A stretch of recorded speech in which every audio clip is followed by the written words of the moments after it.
H.R. 4397, the Muslim Brotherhood Terrorist Designation Act of 2025, led by Representatives Mario Diaz-Balart and Jared Moskowitz. This bill would designate the Muslim Brotherhood as a foreign terrorist organization and establish a process for designating its members, branches, and affiliates as terrorists.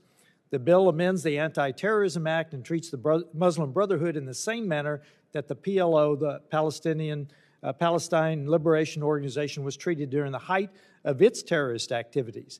It would prohibit Americans from transacting with the Brotherhood and prevent its members from entering the United States. This legislation would codify key elements of President Trump's recent executive order and provide a permanent statutory framework to address the ongoing threat posed by the Muslim Brotherhood and its violent offshoots. Despite its efforts to present itself as a mainstream political or social movement, the Muslim Brotherhood and its affiliates are rooted in an extremist ideology with a long history of supporting terrorism.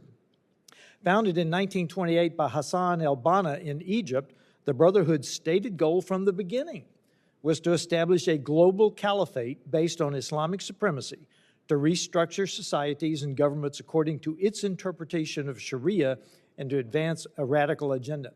When I was stationed in Egypt under Mubarak, Mubarak was still there, he had Egyptian armed forces kick down doors and simply shoot who was in the room, Muslim Brotherhood.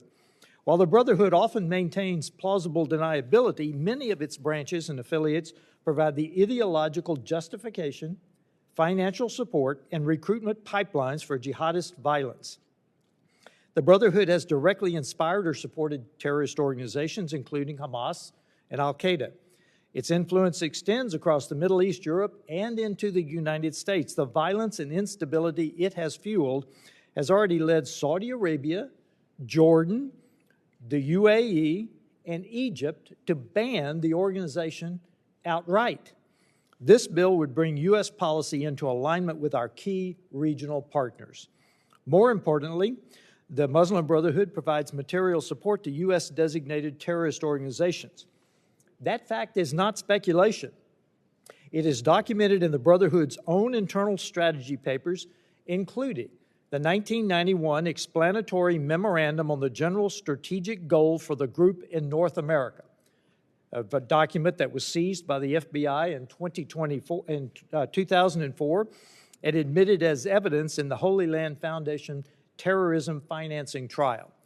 That document, written by a senior Muslim Brotherhood leader in the United States, explicitly describes the Brotherhood's work here as a kind of, and I quote, kind of grand jihad in eliminating and destroying the Western civilization from within and sabotaging its miserable house so that Islam is made victorious over all other religions and civilizations. It lists dozens of Brotherhood front organizations operating in the United States and outlines a long-term plan to infiltrate and undermine American institutions through a, quote, civilization jihadist process. That's the Muslim Brotherhood's own description of its mission on American soil, in its own words, recovered by our law enforcement. The threat that this violent Sharia extremist group opposes to America is clear. The evidence is overwhelming, and the time to act is now. Designating the Muslim Brotherhood as a terrorist organization is long overdue, and I urge my colleagues to support H.R. 4397, and I yield back.